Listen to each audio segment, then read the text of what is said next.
हरे कृष्णा, नमस्कार, जोहार दोस्तों। मैं आपका मित्र कुमुद रंजन सिंह स्वागत करता हूं आपका अपने इस चैनल में जिसका नाम है लर्न एस्ट्रोलॉजी विद कुमुद रंजन सिंह। दोस्तों, आज जिस टॉपिक की चर्चा मैं आप लोगों के साथ करने जा रहा हूं वो है योग।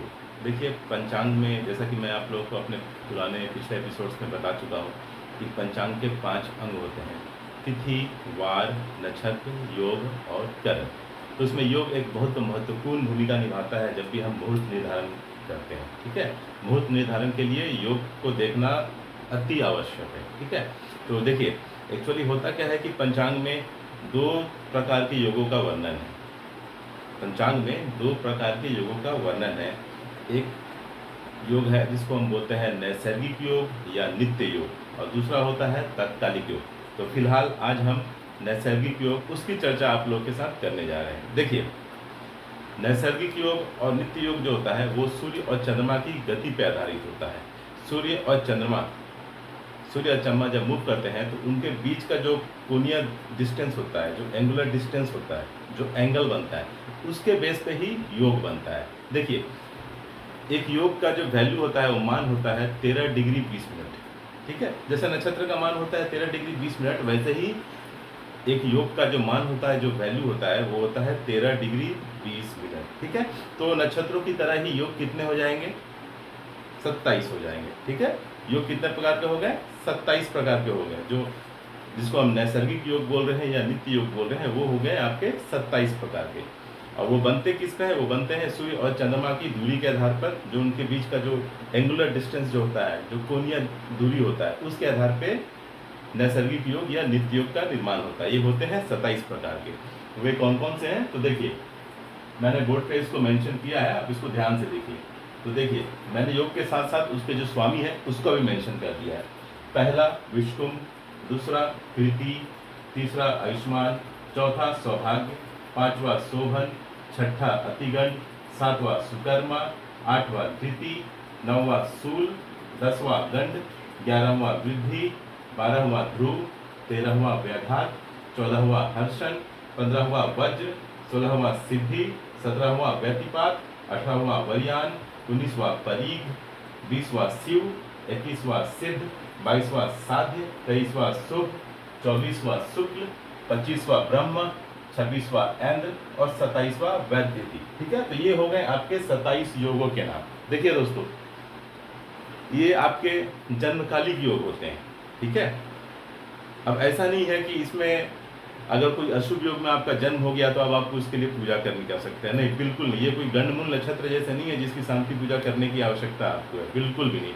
इसका मेनली जो इफेक्ट होता है, प्रभाव होता है, वो आपके व्यक्तित्व पे, आपके स्वभाव पे पड़ता है। ऐसा नहीं है कि ये पूरी जीवन आपको पीड़ित करता रहेगा, ऐसा कोई प्रभाव इसका नहीं है। और शास्त्रों में कहीं पे भी ये मेंशन नहीं है, कहीं पे भी ये लिखा हुआ नहीं है कि फलाना अशुभ योग में अगर आपका जन्म हुआ तो आप इस तरह की शांति पूजा करवाइए। नहीं, ये गंडमूल नक्षत्र के बारे में है कि हाँ, अगर आप गंडमूल नक्षत्र में आपका जन्म हुआ तो आप उस नक्षत्र की शांति पूजा कराइए, लेकिन इसके लिए कहीं पे भी शास्त्र में कहीं पे भी मेंशन नहीं है।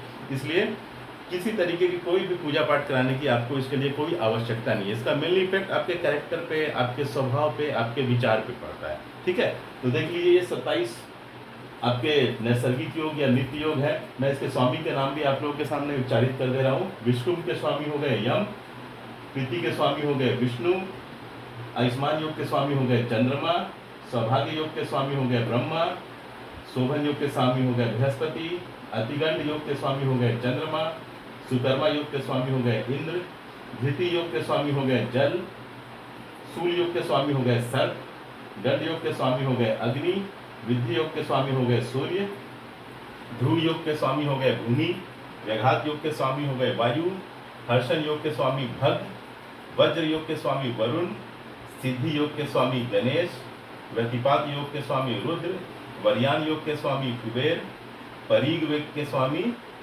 विश्वकर्मा, श्री योग के स्वामी मित्र, सिद्ध योग के स्वामी कार्तिकेय, साध्य योग के स्वामी सावित्री, शुभ योग के स्वामी लक्ष्मी, शुक्ल योग के स्वामी पार्वती देवी, ब्रह्मा योग के स्वामी अश्विनी कुमार, इंद्र योग के स्वामी पितर और वैधृति योग के स्वामी दिति। ठीक है दोस्तों, तो देखिए, इसमें 9 योग ऐसे हैं जो अशुभ माने गए।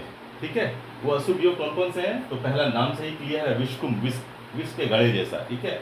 विषकुंभ योग है जो कि एक अशुभ योग है, अतिगंड एक अशुभ योग है, शूल एक अशुभ योग है, गंड एक अशुभ योग है, व्याघात अशुभ योग है, वज्र आपका एक अशुभ योग है, व्यतिपात एक अशुभ योग है, परीख अशुभ योग है, और लास्ट में वैधृति, ये भी एक अशुभ योग है। तो ये 9 योग ऐसे हैं जो कि आपके लिए अशुभ हैं, ठीक है। इसका जनरली क्या होता है कि दोस्तों कि जब भी मुहूर्त निर्धारण में इसका उपयोग होता है, ठीक है। जब भी हम किसी शुभ काम के लिए मुहूर्त देखेंगे तो उस केस में ये जो 9 अशुभ योग हैं उसको क्या किया जाता है, उसको नेग्लेक्ट किया जाता है, उसको हटाया जाता है, ठीक है। इन 9 अशुभ योगों में कोई शुभ काम को अंजाम नहीं दिया जाता, बस यहीं तक इसका इम्पोर्टेंस है। ओके, ऐसा नहीं है कि अब आप इसके लिए कोई शांति पूजा कराने लग जाए, नहीं, बिल्कुल नहीं। इसका जो भी असर होगा आपके स्वभाव पे, आपके नेचर पे, बस इतना तक ही उसका असर है। भूल के भी इसके लिए कोई शांति पूजा कराने की आवश्यकता नहीं है, ठीक है दोस्तों। तो ये आज के लिए दोस्तों इतना ही। नेक्स्ट क्लासेस में मैं इन योगों में जो जिस व्यक्ति का जन्म हुआ है इन योगों में, उसका स्वभाव नेचर कैसा होता है, मैं उसके बारे में भी आपको डिटेल में बताऊंगा, ठीक है दोस्तों। तो फिलहाल के लिए इतना ही, आगे मिलते हैं, तब तक नमस्कार, जय श्री कृष्ण, जय हिंद।